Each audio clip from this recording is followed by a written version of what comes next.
Hello friend, good morning, जोहार, जय माँ ठाकुरानी। आशा करछे आपण मैंने भलसे थे, मुझे भी भलसे अच्छे। आज भावनी मुझे आपण मान साथ कथा ही देसी बोलकर आज पूरा भल नहीं लगवा। आज घर पूरा आमर खाली लगुचे। आज मोर नंद घर मैंने समस्ते 4:30 बजे नु पलाली न हेतिर लगे सान भाजी की जो हसुर लगुचे। हेतिर लगे पूरा घर खाली लगुचे, घरे रहबाई नहीं लगवा कि ये भी नीन बाबू आर मुई भी अच्छू। भाजी भी ट्यूशन जाइछन बड़ भांजी।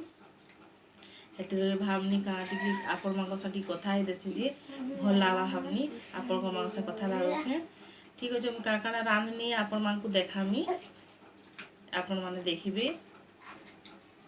हेलो फ्रेंड, देखून आपण माने इटा गोटे आमर पड़ा के हनुमान टे आसी पली देखुन केठानु जे पहला देखुन राम मंदिर के जाइथिला, तापरे इटा छत ऊपर बसीची। आपण मान को जूम कर देखै दउछे। देखुन सबुआड़े किंदे दउछे। देखुन छत ऊपर केड़े बड़ बिल्डिंग के चढ़ीचे। देखुन सबुआड़े आर बसीची आर सेनु खिजे लागुचे सबके देखै दउछे। देख किसी देले फिर नी खाबार, कदली देले कि सेऊ देले भी नी खाबार, से तार मने मने बसीचे। देखुन आमर पड़ारे केनता भीड़ हिचन जे देखबार लाई समस्ते देखे दउछे। आपन पेंची ना ठाना देखन समस्ते ठिया उठी करी देखुचन। देखुन हनुमान के ओइटा बेरबुड़ा के आमे माने अरसा पिठा बनैछु। इटा मोर नंद नहीं करी जीवे ताकर गाँ के हेतिर लगी बनैछु आमे माने। देखुन माँ केनता छानु छन जे।